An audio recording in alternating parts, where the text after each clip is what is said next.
Something that had always excited me about the original Mega Man series was that there was always another one just around the corner. Maybe it was the same game all over again, but there was just something gratifying about defeating Dr. Wily over and over and over again, knowing that next year he would be back. That rush, no pun intended, came back just one more time in 2010 with Mega Man 10. Nothing groundbreaking, no messing with the formula, just pure fun.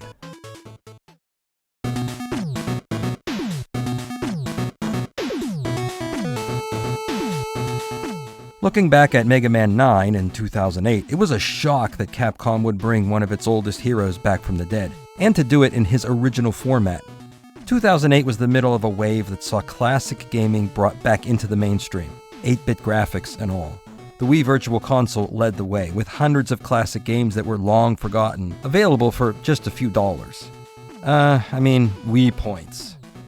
Old-timers relived the glory days, while the younger set got a great history lesson.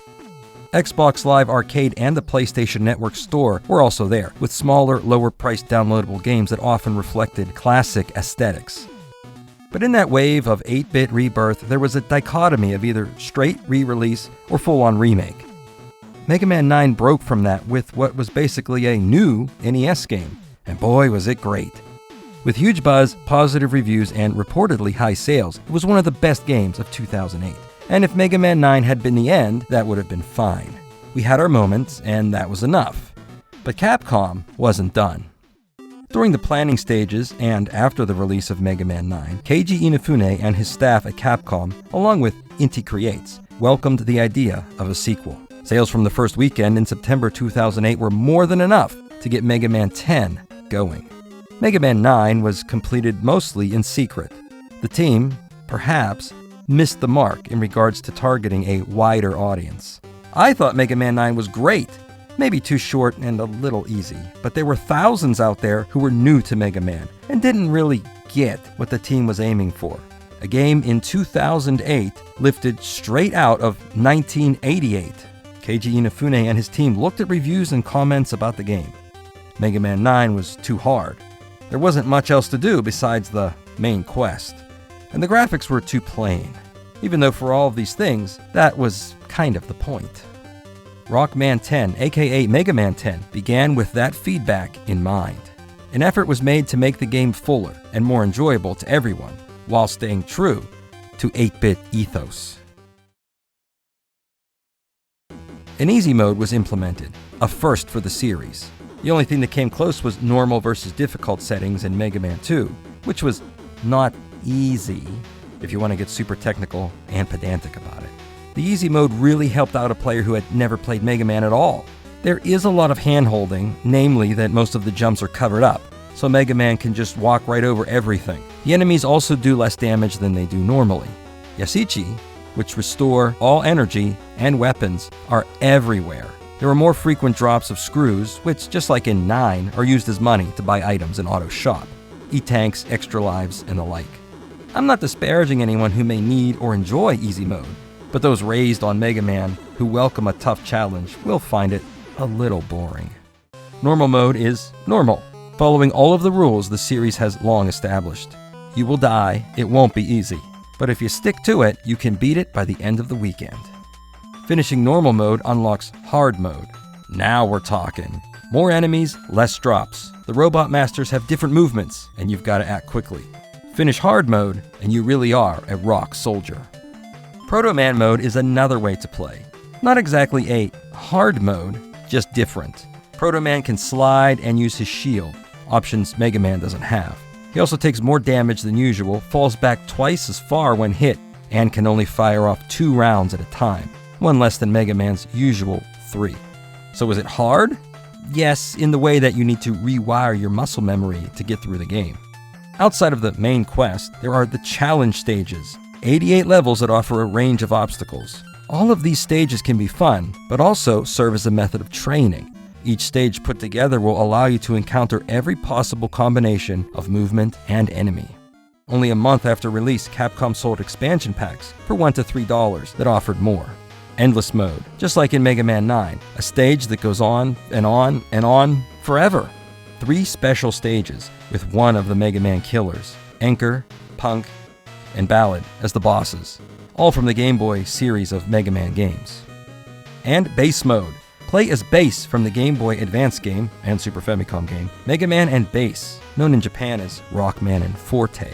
Bass has rapid fire that you can aim in multiple directions. The catch is that you can't run while firing.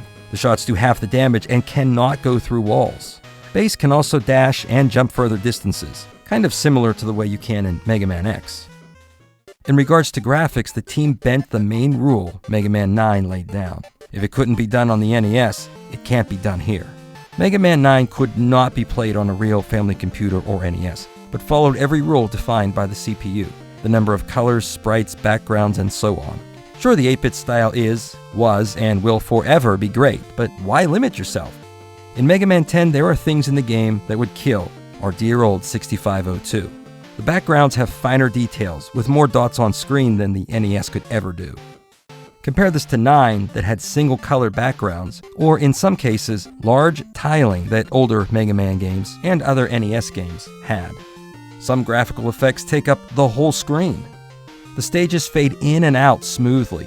On the NES, you'd have to shift out different colors in 3 or 4 stages to create a fade out. Not to mention that all the things moving on screen would flicker and slow down the game on a real NES. Things weren't pushed too far out of bounds because then Mega Man wouldn't be the same, but if something broke the rules, it was allowed to stay. The music also went outside the boundaries, using more sound channels than the NES had. If you go back to Mega Man 9, you can hear how strictly the sound team stuck to the rules of 3 channels for NES music, leaving the 4th one available for sound effects.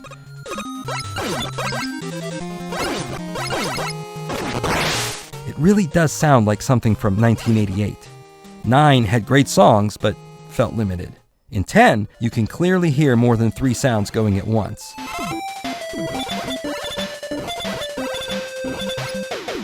Oh yeah, I almost forgot. While 9 reused multiple tracks and effects from Mega Man 2 to reinforce that retro feel, 10 created all new elements, save for the stage clear theme, which gets a reworking.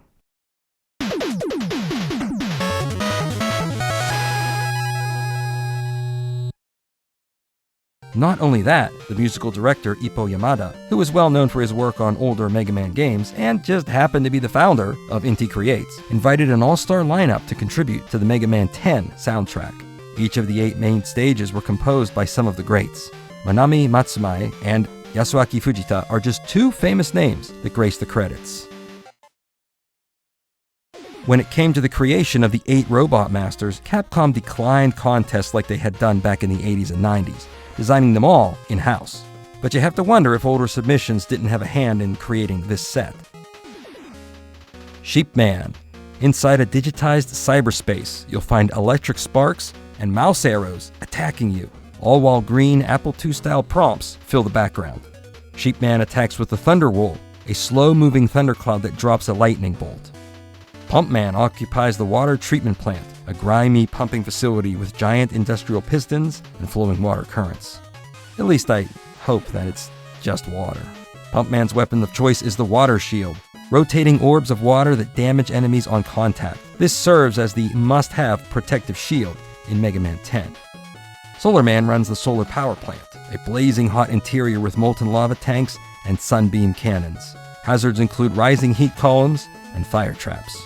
His solar blaze launches a split-fire projectile that detonates and spreads. Chill Man resides at the Arctic Research Outpost, an icy landscape covered in snow with frozen ice sheets blocking the way. Watch out for snowmen and don't fall into any traps. He leaves behind the Chill Spike, which creates an icy trap on surfaces and freezes enemies. Nitro Man waits at the end of the futuristic highway, high-speed streets with speeding mecha bikes that blast past you. Nitro Man's wheel cutter sends out a saw blade that can also be used for wall climbing. Commando Man's stage is the desert military base. You'll dodge giant landmines, falling missiles, and use wind from sandstorms to make jumps. Attacking with the Commando Bomb, watch out for a delayed explosion that creates a vertical shockwave. Blade Man hides out in the Castle of Swords, a fortress where everything is covered in sharp edges, walls, ceilings, and enemies. Spike traps dominate the level. Defeat this Robot Master for an effective weapon, the Triple Blade, which fires 3 blades in a spread pattern. Strike Man calls the sports stadium home, set in a high-tech gym with bouncing soccer robots, pitching machines, and basketball hoops. Platforms are spring-loaded and trampolines launch you into airborne enemies. The Rebound Striker, a rubbery ball that bounces off surfaces, is his main attack. The story of Mega Man 10 begins one day in the year 20XX. A strange new virus, Roboenza, spreads across the world, infecting robots everywhere. Roll is one of the many who come down with the illness. With so many useful robots sidelined with Roboenza, 8 Robot Masters use the moment to rebel against humanity. You would think this was all the work of Dr. Wily. However, he shows up begging Dr. Light for help, as the virus has infected all of his own robots as well. Wily offers to build a vaccine machine if Rock can retrieve the components for it that are held by the 8 Robot Masters. Proto Man offers to help, while Base sets out on his own, hoping to find the parts first. With the game all wrapped up by the end of 2009, Capcom took to the pages of Nintendo Power to announce that Mega Man 10 was on its way. It was just like old times, all over again. Again! The January 2010 issue announced to the world that the 10th time's the charm. Along with details of a few stages and their Robot Masters, came the release date on WiiWare. March 1st, 2010. For only 1,000 Wii points, or $10 US. The game would also arrive on Xbox 360 and PlayStation 3 later that month. But Nintendo Power never mentioned that. Coincidentally, it was the magazine's 250th issue, and for subscribers, Mega Man graced the cover just like he did back in the old days, one last time. In Japan, Capcom sold a retail box to celebrate the release of Rockman 10, called Rock Manju. The box contained manju, a confectionery made with bean paste. Ju is also the Japanese word for 10, so the name fits perfectly. A version with a retail box of the first Rockman from 1987 was also released at the same time. Reviews of Mega Man 10 appeared online in March 2010 and beyond. IGN.com said that Mega Man 10 had an archaic but beautiful graphical style. The easy mode is made note of, but the reviewer still warns that the game is hard, saying the difficulty setting is about on par with the previous game in the series, but that some parts are far harder than anything seen in Mega Man 9. IGN issued a score of 8.5 out of 10, concluding with, Mega Man 10 takes levels of memorization and skill that pretty much no game today requires. It's as throwback can get.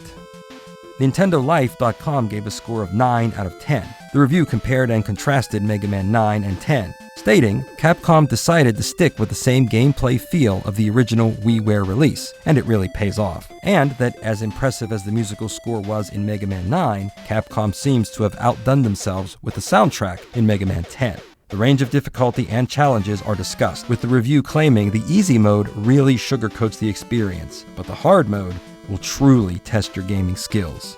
The review wraps it all up by saying, Mega Man 10 proves that the classic 8-bit Mega Man gameplay formula is still every bit as relevant today as it was 20 years ago.